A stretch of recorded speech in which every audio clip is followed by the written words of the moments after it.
7 de la mañana con 31 minutos, continuamos con más en la revista. Estamos en contacto a nivel nacional con Andrés Gómez, que está analizando el mensaje presidencial con el motivo patrio. Escuchemos su opinión. De ganar o al menos ir a segunda vuelta en las próximas elecciones nacionales. Y también digo discurso electoral porque 2 veces creo que reiteró izquierda-derecha, pero con la intención de ubicarse ella al centro, ¿no? Como percibiendo que el candidato que crece, que está en el centro en este momento, Mesa, ¿no? Empieza a desplazarla allá. Ese es un punto. Y lo otro es también que habla como candidata más que como presidenta, porque se presenta como una mujer de clase media, provinciana, ¿no? Y como una persona común y corriente como cualquier boliviano, boliviana, madre sacrificada, trabajadora. Entonces, yo creo que hemos visto ayer el mensaje electoral más que un informe presidencial.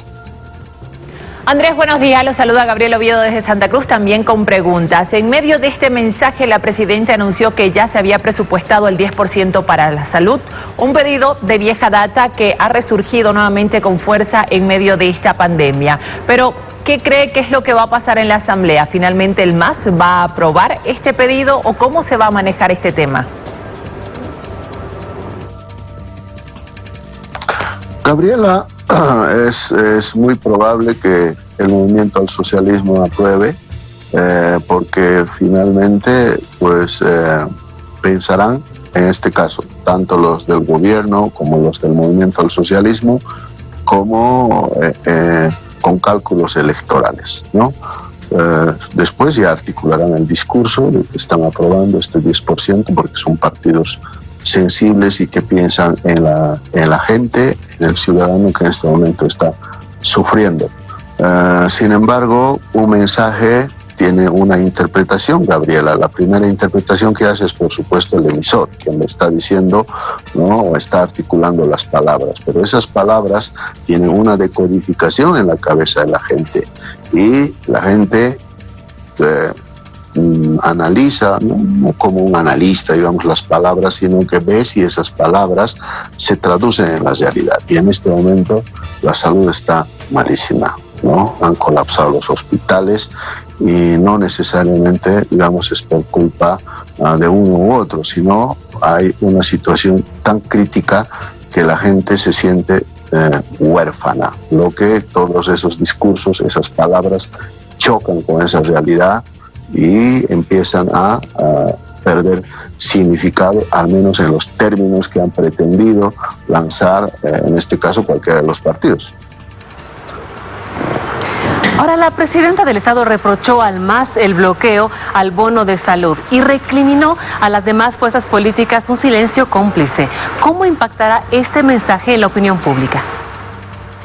Natalia, otra vez insisto en que, primero, hay que precisar algo, Natalia. La gente común y corriente está preocupada en estas cosas y en otras cosas, y es probable que ni ha escuchado el mensaje, ni lo va a volver a escuchar, ¿no?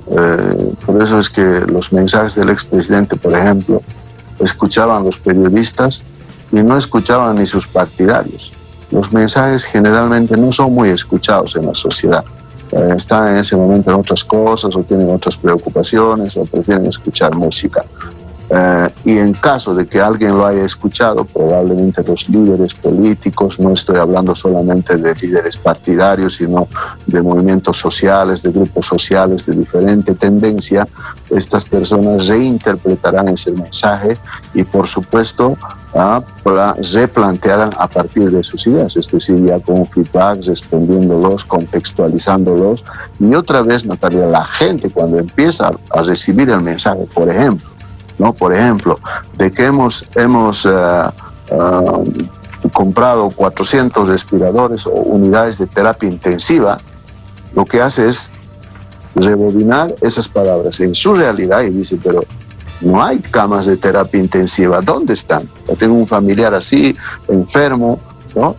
Si dice que ha habido tantos laboratorios, ¿no? Y entonces la gente empieza a percibir de que dice, pero ¿cómo laboratorios tantos? Si estamos esperando tantos días para que nos entreguen los resultados.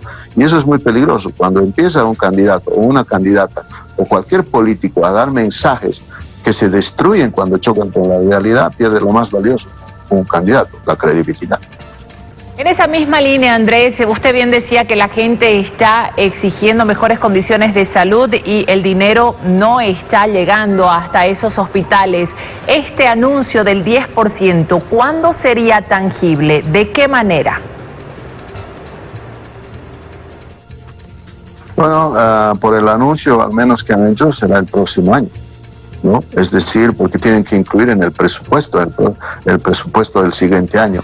Eso no se va a notar inmediatamente y es probable que sea cuando ya esté yéndose o haya una solución al coronavirus, ¿no?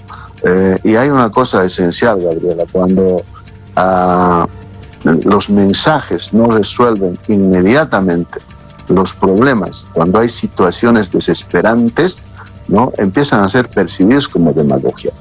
Porque una cosa es lo que tú crees que estás haciendo y otra ciudadano está percibiendo. Cuando si escuchas muy bien, atenta, imagino que aquí lo has escuchado, Gabriela, como periodista, ¿no? La presidenta no se dirige en ningún momento a la población. No les dice ni bolivianos ni bolivianas, no les habla, ¿no? Directamente. Hay un momento en que usa el término, por ejemplo, amigos, y la gente que no es se considera amiga o la considera como enemiga. Entonces, yo creo que las palabras son muy importantes para interpelar, los verbos son claves para dirigirse, y ella hace una repetición, martilla en el término del liberen, claro, justamente para que pueda posicionarse esa idea en la cabeza de la gente. Pero, reitero, las personas no consumen, no toman las palabras tal y como salen de la boca de la gente. Los oídos y la cabeza de la gente empieza a reinterpretar esas palabras en función de sus sueños, de sus problemas, de lo que ve cotidianamente. Andrés, le decíamos hace instantes que la presidenta hizo énfasis en el silencio cómplice de otros partidos políticos. ¿Cómo se entiende esto? Sí, otra vez, insisto ahí, Natalia, es el mensaje electoral que al menos la intención que tiene la presidenta es demostrarse, por ejemplo, de ubicarse en el centro, ¿no? Primero. Segundo, de criticar a los partidos políticos, dando la sensación de que los otros partidos políticos no se ocupan de la vida, de los problemas de la gente. Y claro, llama la atención, al menos a mí me llama la atención el pacto que propuso, el pacto de los bonos, creo que lo llamó, cuando el problema de la economía no son los bonos, porque los bonos te pueden servir para comer un día, una semana o ponle hasta 15 días. Eso no te resuelve tu problema de ingreso. La gente ya empieza a sentir que la crisis económica llegó a casa. Y los anuncios, cuando no empiezan a palparse, ¿no? Obviamente que empiezan a ser interpretados como palabras demagógicas. Bien, ahí escuchábamos el análisis del analista y periodista Andrés Gómez a propósito del mensaje que brindó ayer la presidenta del Estado por el 6 de agosto. Más adelante.